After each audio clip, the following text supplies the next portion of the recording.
Bonjour et bienvenue dans l'émission Paroles de femmes. Nous avons parlé toute la semaine de la générosité et aujourd'hui on va continuer, comme d'habitude. On poursuit jusqu'à la fin de la semaine la générosité, développer un cœur de donneur, que ce soit autant dans les biens matériels, dans nos finances, que ce soit aussi dans notre temps, que ce soit dans les bonnes œuvres, dans notre hospitalité, ouvrir notre maison. Autant de façons que de pouvoir démontrer la générosité. Et là, c'est sûr, on n'a plus aucune excuse pour ne pas démontrer la générosité puisque on a vu que c'était possible de toutes les façons possibles et surtout que c'était un trait de caractère divin. C'est pas une qualité, de temps en temps, ça arrive à une personne d'être généreuse. C'est vraiment un trait de caractère divin que tout enfant de Dieu a reçu. Et par contre, ça doit grandir. Comme beaucoup de choses dans notre vie, c'est pas forcément arrivé à pleine maturité. Anne, tu nous as dit, toi, tu as appris l'hospitalité en voyant tes beaux-parents exercer l'hospitalité. Et c'est comme ça que tu as découvert la bénédiction de pouvoir accueillir des gens par douzaines chez toi. Et merci Anne. Dans le maximum, c'est 22. Hein. Oh wow. Une classe quoi. Mais un repas, pas dormir. Dormir, c'est 12 maximum. Oui, parce que dans l'hospitalité, on n'en a pas trop parlé, mais on prépare à manger aussi. Oui, puis on fait le ménage après. Ouais, c'est ça. Ouais. Et à dormir, après, tu laves tous les draps, après, tu refais toutes les chambres, etc. Ouais. C'est vraiment un don de soi. Donc, ne pas mépriser l'hospitalité. Quelquefois, ça, c'est le genre de choses, on reçoit l'hospitalité, on va chez les gens, et même on s'impose quelquefois, mais on ne se rend pas compte que ça peut demander du travail aux personnes qui nous accueillent, qui vont passer du temps à cuisiner pour nous, à préparer, et qu'après notre départ, il y a encore tout un travail aussi. C'est vraiment apprendre il faut savoir l'apprécier, savoir exercer l'hospitalité, mais savoir l'apprécier aussi quand on est reçu chez quelqu'un, de savoir qu'il y a vraiment un acte de générosité qui a été posé. Puis aujourd'hui, on va parler de la générosité de la foi. On peut être généreux dans notre foi et ça, franchement, ça ne se coûte pas un copec. On n'aura pas besoin de dépenser un centime, mais ça va peut-être encore demander du temps. Mais être généreux dans la foi, ça va être de penser au-delà de nous-mêmes, de pouvoir prier pour les autres, de pouvoir intercéder pour les autres, d'avoir un cœur réel pour les autres. Et oui, d'accord, ça demande un peu de temps, oui, c'est vrai. Mais comment savoir déjà si on est une personne généreuse dans la foi? Je pense qu'on peut juste se demander c'est quoi mes sujets de prière? Est-ce que je prie pour les autres? Et ça, de prier pour les autres, ça va être un indicateur de notre générosité de foi. Parce que souvent, les gens sont très égocentriques, mais aussi dans la prière. Oui. Je pense que c'est très facile de consacrer tout notre temps de prière à nous-mêmes. Dans le sens, à nos propres quêtes. Et je dirais que c'est un autre sujet, mais que la prière, c'est beaucoup plus que juste passer une liste d'épicerie. C'est juste passer du temps avec Dieu, écouter ce que le Saint-Esprit a à nous dire, élever des louanges à Dieu. Et des fois, ça peut nous coûter de dire « je vais prier pour telle personne » parce que ça m'enlève, parce que là, moi, j'ai moins de temps de consacrer pour mes propres quêtes parce que, écoute, j'ai des besoins. Moi aussi, ma vie, c'est difficile. Alors, tu peux prier pour toi. Moi, je vais prier pour moi, puis ça va bien aller. Et sauf que c'est pas le caractère de Dieu. C'est pas le caractère de Jésus. Et que Dieu nous aide, si on est né nouveau, que Dieu nous vienne en aide pour vraiment avoir ce caractère de Christ qui nous pousse à prier pour les autres. C'est une forme d'entraide, c'est d'être généreux de cœur, de prendre ces moments, puis de vraiment avoir le cœur de Dieu pour la personne pendant, OK, je mets cette personne-là devant Dieu, je la présente devant Dieu, et là, j'élève une prière, j'élève des louanges, j'élève des requêtes. Et ton beau-père... Oui. Le papa de Pasteur Joël, quelquefois, il vient te voir. Bonjour madame. Oui. Et de vous voir, bien, n'est-ce pas? Oui, ça va bien, vous allez bien? Il dit ça va. C'était avant qu'on achète une maison et tout ça, et puis il savait qu'on avait comme des projets. Puis de temps en temps, il venait aux nouvelles. Est-ce que là, vous avez trouvé? D'accord, ok. Je vais prier pour ça. Puis il va voir les gens de temps en temps, il prend des nouvelles pour savoir, toi, tu veux que je prie pour quoi? Pour toi, on va s'accorder tant qu'à prier pour toi, autant que je sache pourquoi prier, où t'en es, est-ce qu'il y a eu une avancée, etc. Et puis, tu rencontres pas tout le temps des gens comme ça. Et du coup, sur le coup, t'as un petit peu, comment ça? Tu dis, oui, parce que je vais prier. Alors, et vous voulez que je prie pourquoi? Ah ouais, d'accord, ok, parfait. Et en fait, et tu sais que cet homme-là, il prie pour de vrai en plus. Après, il prie vraiment pour toi. Et je pense, dans notre entourage et même dans l'Église, je pense vraiment que quand on sera au ciel, on verra qu'il y a eu bon nombre de percées qui ont peut-être été le fruit de ses prières et de son dévouement dans la prière. Et on n'en a pas forcément conscience qu'il y a des gens comme ça un petit peu invisibles, mais qui œuvrent pour nous dans la prière. Mais je pense qu'il y a une image qui est bonne à se souvenir pour se motiver à prier pour les autres. C'est comme une grosse roue. Vous savez, ces grosses roues à aubes là, qui font moulin dans les cours d'eau. Quand il y a de l'eau qui tourne, ça tourne, puis il y a de la puissance. Mais si le cours d'eau change de sens, là, ça va être plus dur de tourner.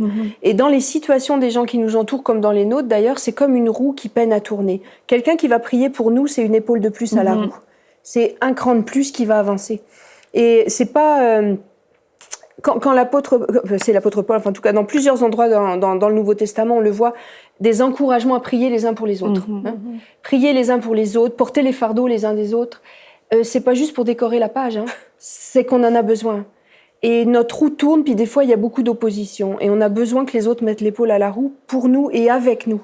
Et quand ton beau-père va voir les gens pour dire « Bon, est-ce que vous avez un sujet de prière? Est-ce que je peux prier pour vous ?» Il vient mettre l'épaule à la roue pour donner un cran de plus. Et si, j'allais dire, tu fais le bien à l'autre que tu aimerais qu'il te fasse à toi. Exactement. Et si tu veux qu'on prie pour toi, prie pour l'autre aussi. Et moi, j'ai souvent des gens comme ça qui viennent me voir. Oui, je venais vous demander une petite prière. Bon. Ça me fait sourire parce que c'est comme si c'était le distributeur, tu mets une pièce, tu craches la prière. Mais c'est pas comme ça. Je vais mettre l'épaule à la roue avec toi. Mais avec toi, pas à ta place. Je vais mettre l'épaule à ta roue avec toi. Exactement. Et puis, si un jour j'ai besoin, mets l'épaule à la roue avec moi. J'allais dire c'est donnant-donnant, mais c'est toujours comme ça dans la famille de Dieu. Je vais t'aider là à prier pour ton sujet, mais demain, tu vas m'aider au mien. C'est un donnant-donnant, mais qui donne beaucoup de puissance. Parce que si chacun met l'épaule à la roue de l'autre, les destinées dans le plan de Dieu vont aller plus loin. Il y a comme l'ennemi va tricoter pour bloquer toutes les roues de tout le monde. Si on met chacun l'épaule à la roue de l'autre, on va débloquer beaucoup de roues. Et il faut bien toujours regarder le plan général. Il n'y a pas que ma petite vie, puis les autres, ils s'occupent de leurs affaires.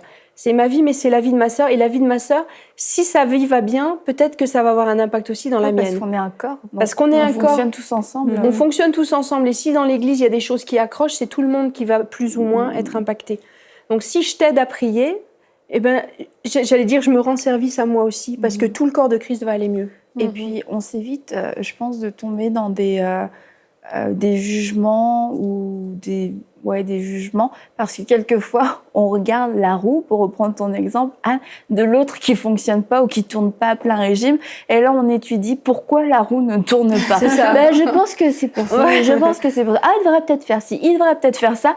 En fait, la première chose à faire, ce serait de prier pour cette personne, et que lorsque son fardeau devient mon fardeau, ça devient important pour moi. Si la personne a besoin d'un travail, c'est aussi important d'un seul coup pour moi quel est son travail que pour elle. Ça devient un besoin dans ma vie, même si j'ai un travail, et ça va couper court quelquefois aux médisances, au jugement ou à la passivité. Tu sais, t'observes et puis là t'es avec tous tes conseils qui changent absolument la vie de personne. Tu vois, voilà une connaissance mais qui fait rien. C'est bien beau de connaître des choses, mais c'est aussi bien de pouvoir mettre quand on le peut la main à la pâte. Et ça, la prière, on n'a pas besoin d'une compétence particulière pour pouvoir prier les uns pour les autres, si ce n'est de s'aimer les uns les autres, en fait. Et puis, si on s'aime et qu'on prend le fardeau de l'autre, on va être motivé parce que c'est pesant pour cette personne, ça devient pesant pour moi. Tu sais, je veux qu'elle s'en sorte, je veux qu'elle passe au travers de cette épreuve-là, donc je vais plier le genou avec cette personne. Et encore une fois, ça nous fait sortir de notre, comme tu disais, de notre petit monde à nous. Oui, mais moi aussi, tu sais, j'aurais besoin peut-être d'un meilleur travail. Donc, imagine qu'elle soit plus bénie que moi, finalement, grâce à mes prières. C'est ça que ça marche. Mais quand on voit, et il faut être honnête, moi je m'en souviens, j'avais entendu un enseignement sur la prière et que la plupart des prières c'était des requêtes, etc. Et des requêtes pour nous-mêmes. Je me suis dit, bah ouais, peut-être, ouais. Que moi, ma prière, c'était des requêtes et surtout pour moi-même. Ou même si c'était pour d'autres gens, ça avait sûrement un rapport avec moi. Et là, tu dis, Dieu nous encourage à prier pour tous les hommes. Oui, d'accord, tous les hommes, c'est vaste, parce qu'il y en a beaucoup sur la terre, mais c'est juste, comme on n'est peut-être pas appelé à donner à tout le monde tout ce qu'on a, comme ça, bêtement, mais encore une fois, de laisser le Seigneur toucher notre cœur et puis mettre des personnes dans notre cœur. Il y avait, je sais plus, dans une émission, c'était toi, je pense, qui racontait ça. Tu es dans la prière, tu peux voir un visage. Et puis, là, tu sais qu'en fait, c'est une suggestion, une invitation de la part du Saint-Esprit à prier pour cette personne. Et puis, là encore, ça dépend pas de notre agenda, de ce qu'on avait prévu de faire. C'est quelqu'un à qui on n'a pas pensé depuis des années. Quelqu'un qui a même pas été gentil la dernière fois qu'on l'a vu. Puis, j'allais même plus loin. C'est-à-dire que quand tu parles aux gens, tu leur demandes des nouvelles, même d'une manière assez sociale. Tu demandes des nouvelles. Le Saint-Esprit peut vraiment te montrer, ça m'est déjà arrivé, j'imagine qu'à vous aussi, peut te montrer dans la conversation, là il y a un truc qui fonctionne pas. Tu le vois. Et la personne concernée le voit même pas elle-même, mais toi tu l'as vu. Donc ta responsabilité, c'est de prendre position dans la prière pour que le niaisage arrête là. Le niaisage. Mais il y a vraiment, c'est une expression québécoise, mais c'est ça. Quand tu entends des fois des situations qui se sont compliquées, des choses, ça n'a pas d'allure. Tu te dis non. Dans la prière, tu vas régler. Tu comprends? Oui.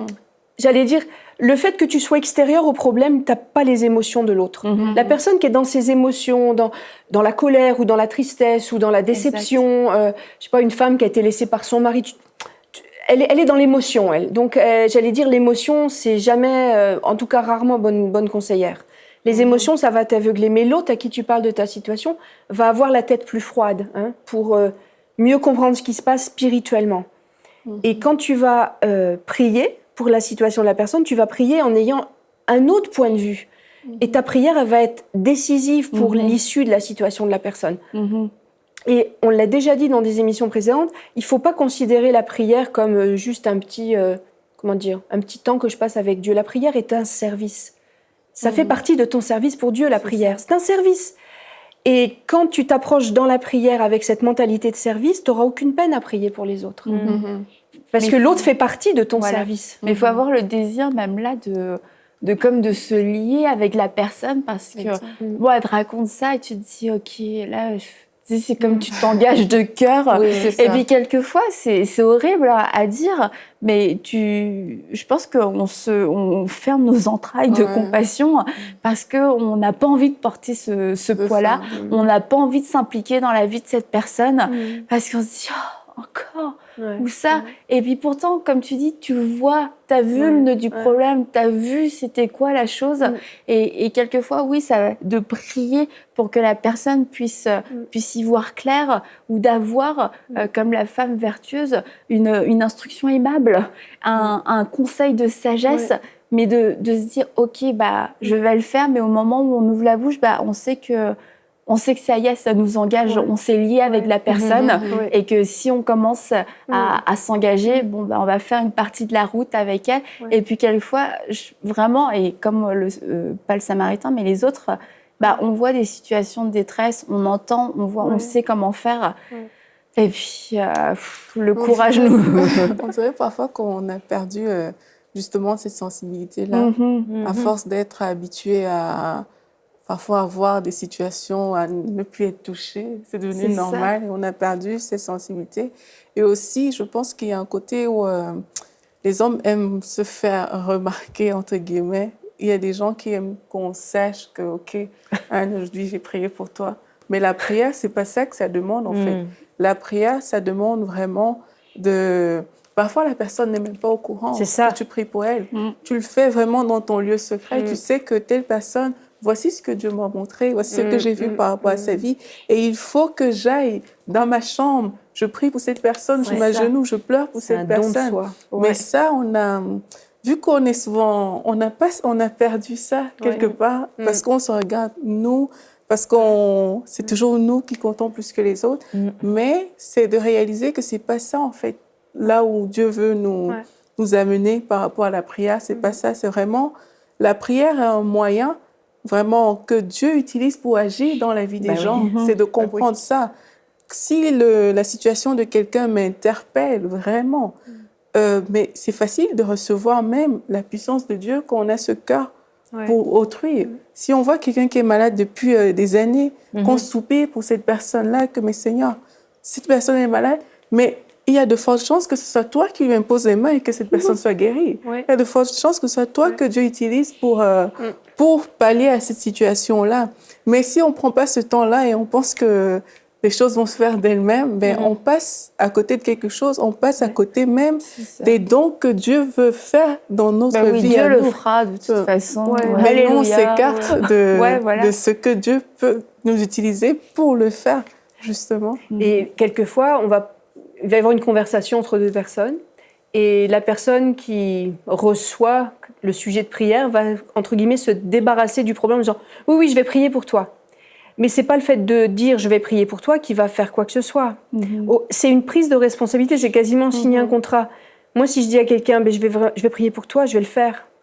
Et puis si je le fais, ça va me prendre du temps. Ça va me demander un don de moi-même. Des fois, j'ai peut-être envie de faire autre chose. Je vais donner de moi quand je vais prier pour l'autre. Et quelquefois, quand tu cernes la situation et que tu vois que c'est un vrai sac de nœuds, ça va peut-être prendre du jeûne. Il va peut-être falloir que tu sautes un repas ou deux là, pour la personne. Fait que quand tu dis à quelqu'un « je vais mettre ça en prière, je vais prier pour... » Tu prends une responsabilité, c'est comme si tu signais en bas du contrat, ben je m'engage là. Je vais prier pour toi là, vraiment, je vais prier pour toi. Parce que j'en entends beaucoup qui disent « oh, je vais mettre ça en prière, on va mettre ça en prière, je vais prier. » Tu vas vraiment le faire ? Ou est-ce que c'est juste une formule de politesse ? Si la personne, elle te dit « regarde, voilà, je suis dans ma situation », moi, des fois, je suis peut-être un peu retenue à trop vite m'avancer, à dire « je vais prier pour vous ». Parce que je veux vraiment que ça ait une signification. Si je dis « je vais prier pour toi », je vais vraiment le faire. Mais ça veut dire quelque chose quand on dit... Ça veut dire quelque chose. Puis des fois, ça va peut-être faire une frustration s'il y a une personne qui a une situation qui me semble pas forcément prioritaire, puis je vais pas m'engager. Puis je le laisse dire. Si la personne me dit « est-ce que tu peux prier pour moi ? Est-ce que tu veux qu'on prie maintenant ?» On peut prendre quelques 10 minutes, un quart d'heure à l'écart pour prier avec elle. Mais si tu as une situation qui engage vraiment, c'est un engagement de prière sur du long terme, c'est un engagement là, puis il va pas falloir que tu lâches parce qu'elle va compter sur toi et Dieu compte sur toi pour mettre l'épaule à la roue. Et c'est pas une formule pour se débarrasser de l'autre et ça n'a aucun effet de dire je vais prier pour toi si tu le fais pas. Moi, je pense qu'une chose à laquelle il faut vraiment reconnecter et prendre conscience, c'est que quand on prie pour les gens, quand on leur accorde du temps, il faut voir ça dans une perspective éternelle. Dans le sens que quand on va se retrouver au ciel, je pense que Dieu va nous montrer aussi le résultat de toutes les prières qu'on a accordées aux gens. Il va y avoir il y a la prière des saints. Et en fait, c'est que par le temps qu'on va accorder à ça, les sacrifices, si j'ai décidé de jeûner pour quelqu'un, eh bien, ce temps-là, cette générosité de cœur que je vais avoir accordée va changer des destinées à ce niveau-là aussi. Et je pense qu'il faut... Des fois, quand on considère notre temps, quand on considère toutes les dimensions auxquelles on est redevable, et puis si on pense à l'éternité, je pense que ça peut remettre les priorités au bon endroit. Et je pense que ça peut aussi faire en sorte que notre cœur va être plus enclin à avoir de la compassion pour les gens qui ont besoin de prière. Et si j'ai pris le temps de prier pour quelqu'un qui est réellement dans le besoin, qui a besoin d'un travail, eh bien peut-être que le temps que j'ai accordé, peut-être que c'est 15 minutes, peut-être que c'est moins, mais si ça a complètement changé la vie de quelqu'un, bien moi, je dis gloire à Dieu, ça a valu le 15 minutes, ça a valu le sacrifice, ça le vaut. Ça le vaut. Ce que je vais accorder, si j'ai besoin de me déplacer pour aller prier pour quelqu'un et que, comme tu dis, ben, c'est comme toi, Aurélie, ben, la personne est guérie, ben, je dis gloire à Dieu, parce qu'à ce moment-là, si la personne est guérie, ben, elle peut servir Dieu, elle peut rentrer dans sa destinée, elle peut... C'est tout un système, c'est comme l'effet domino, là. Tout ça, ça s'enclenche parce que j'ai décidé de peut-être mettre un peu mes besoins de côté et j'ai décidé de prier pour quelqu'un. J'ai décidé de me mettre dans la foi avec quelqu'un. J'ai décidé d'intercéder pour quelqu'un, de faire des décrets pour quelqu'un. Oui. Et Paul disait de souffrir les douleurs de l'enfantement pour vous. C'est pour vous, je vais souffrir dans la prière. Oui. Et s'il y a bien quelqu'un qui a prié pour les saints, c'est bien l'apôtre Paul. Et tu sais, on peut enfanter dans la prière et c'est pas pour nous directement. C'est douloureux. C'est pour des âmes, c'est pour l'Église, c'est pour des gens qui, des fois, tu sens comme une oppression sur certaines personnes et tu pries. Et c'est comme à toi, entre guillemets, ça va rien changer dans ta vie parce que c'est pas ton oppression, c'est pas ta vie en fait, c'est pas ta délivrance, c'est pas ta maladie, mais c'est de se rendre compte qu'on forme un et d'avoir le cœur de Dieu qui va pouvoir être assez large pour s'exposer comme ça dans la prière. Et parfois, oui, ça peut être gênant à cause du temps, mais ça peut être même douloureux, ça peut être lourd d'avoir ce fardeau-là. Et puis, quelquefois, il y a on entend des situations, puis vraiment, ça vient nous affecter comme si c'était nous-mêmes, notre propre famille. Et dans ces moments-là, c'est plus facile, entre guillemets, je dirais, de prier parce qu'il y a comme une compassion qui est activée de façon surnaturelle. Et là, faut reconnaître le fardeau surnaturel du Saint-Esprit qui est là pour prier et parce il va y avoir un fruit et qu'on est le canal choisi pour pouvoir intercéder peut-être entre d'autres canaux, mais on en fait partie. Et à ce moment-là, c'est important aussi d'être obéissant au Saint-Esprit, de prendre du temps à part. Et parce que quelquefois, on entend des nouvelles et je sais pas, moi, tu me parles du cousin de ta mère qui habite en Alsace ou j'en sais rien où, tu sais, que j'ai jamais rencontré, et tu me parles de cette situation-là et d'un seul coup, ça me fait comme un truc, tu sais, je me dis mais non, c'est pas possible comme situation. Tu sais, tu prends ça à cœur et en fait, ce genre de choses, c'est pas humain. Et puis il y a peut-être des gens, vous vous demandez pourquoi ça m'arrive. C'est un fardeau de prière, c'est des choses que vous devez porter dans la prière, des gens que vous devez porter dans la prière et que vous ne devez pas lâcher jusqu'à ce que vous ayez ce hoquet du Saint-Esprit qui dit c'est bon, tout est accompli, c'est fini, tout est relâché. Et quelquefois ça peut prendre du temps. Il y a même quelquefois des personnes qui sont éloignées du Seigneur ou alors des personnes qui sont pas du tout au Seigneur. Puis on peut avoir des fardeaux de prière pour eux pendant des mois, pendant des années. Et ces gens, ils vont dire après quand ils reviennent ou quand ils viennent au Seigneur, mais je chantais régulièrement comme quelque chose. Et ce quelque chose, c'était l'effet de notre prière, en fait. Et puis, il y a de nombreux parents qui n'ont pas lâché leurs enfants dans la prière. Et les enfants disaient, je savais que vous priez pour moi parce que j'ai senti à tel et tel et tel moment. Et c'est formidable dans ces cas-là. Mais bon, il faut quelqu'un qui se tienne à la brèche et qui soit disponible et disposé. Des fois, le Saint-Esprit peut nous réveiller aussi dans la nuit. Et on sent vraiment un fardeau pour quelqu'un, pour quelque chose. Et là, le Saint-Esprit dit, prie. Peut-être que ça ne tentera pas d'être réveillé à 3 heures du matin. Mais moi, je sais que ça m'arrive quand même régulièrement. Et puis des fois, je suis réveillée et là, je ne sais pas pourquoi je suis réveillée. Et là, je dis, bon, OK, qu'est-ce que c'est? Et là, le Saint-Esprit me dit, prie pour telle et telle personne. Et c'est ça, c'est de vouloir des fois porter des fardeaux pour quelqu'un, d'intercéder pour quelqu'un, même dans un moment où peut-être que ça ne conviendrait pas. Mais c'est à ce moment-là, des fois, je sais pas, il peut y avoir une situation d'urgence et c'est à ce moment-là que le Saint-Esprit requiert notre intervention, à ce moment-là. Et des fois, ça va être après des heures, des jours, peut-être des fois, on ne saura jamais, mais des fois, on va connaître la personne, on va dire, il m'est arrivé telle chose à 3 heures du matin, j'étais à tel endroit, j'ai été pris dans un accident ou je ne sais trop. Et il se trouve que ta prière a fait qu'il y a une intervention divine. J'ai déjà entendu souvent des histoires. En fait, il y a quelqu'un qui est venu et il est intervenu. Dans le fond, tu dis, c'était un ange ou peu importe, mais ça crée l'intervention divine. Mais c'est pour ça qu'il ne faut pas être spectateur de ce qui nous entoure. Il faut être acteur. Et même, ce soit dans notre environnement proche ou même quand on entend une nouvelle. Juste un petit exemple, je me souviens, ça fait quelques années, j'avais entendu une nouvelle à la radio, un petit garçon de 2 ans qui avait disparu de la cour arrière de chez ses parents. Il avait disparu. Et j'ai été saisie d'un fardeau de prière pour ce petit gars-là. Et le soir, j'ai prié très tard avant d'aller me coucher pour ce petit gamin-là. Et le lendemain matin, ils ont dit qu'ils avaient retrouvé le petit qui n'avait pas... Et c'était, je pense, en fin d'automne. Donc au Canada, fin d'automne, c'est froid là déjà. Et le petit, il aurait pu mourir d'hypothermie, mais ils l'ont retrouvé de manière inexpliquée, sans aucune égratignure, pas en hypothermie, en pleine forme.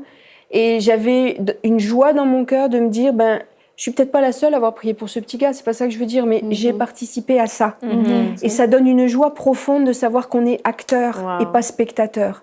Ça peut être dans une prise d'otage, vous entendez un glissement de terrain, un tremblement de terre, vous savez qu'en ce moment même, là, à cette seconde, il y a des gens qui sont enterrés sous des décombres à 5 pieds sous terre. C'est à vous de prier pour eux parce que Dieu vous a mis ce fardeau-là.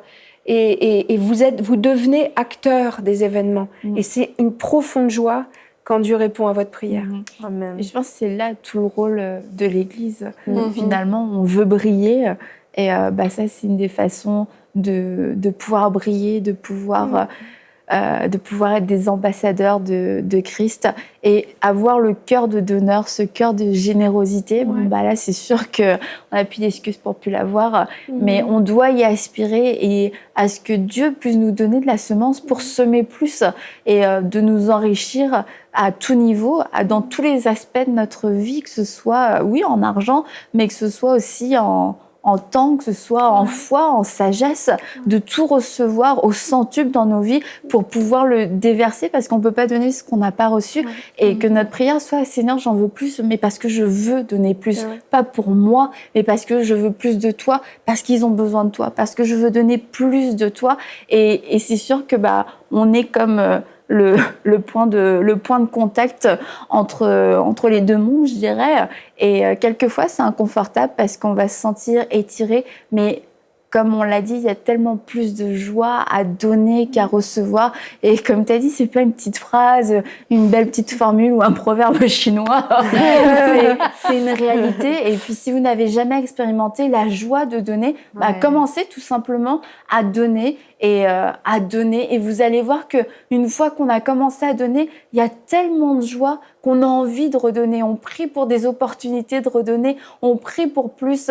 Et vraiment, notre prière, c'est que celui qui donne de la semence au semeur puisse vous donner cette semence, puisse la multiplier et que vous puissiez abonder en œuvres bonnes, que vous puissiez abonder en paroles de sagesse, en paroles de foi, en paroles d'encouragement, que vous puissiez aussi abonder dans vos offrandes, dans votre libéralité, parce que ce sont des choses qui plaisent à Dieu, qui sont agréables à Dieu. Donc, recherchons constamment à augmenter dans notre générosité, à manifester l'amour de Dieu de toutes les façons possibles et à ne rien retenir. Tout ce qui m'appartient, il n'y a rien qui m'appartient réellement. Tout ce que j'ai me vient de Dieu. Alors Seigneur, que veux-tu que je fasse de toutes ces choses, de mes dons, de mon argent, de mes talents, de mon temps? Seigneur, sois le gestionnaire de ma vie et que je puisse la gérer de façon généreuse. Et vous allez voir, le Seigneur va le faire, va mettre en place des personnes, des situations que vous allez pouvoir semer avec joie. Et on se réjouit avec vous pour cette étape de générosité, cette nouvelle étape de générosité que vous passez. Et on se dit à très bientôt pour une prochaine émission de Paroles de Femmes.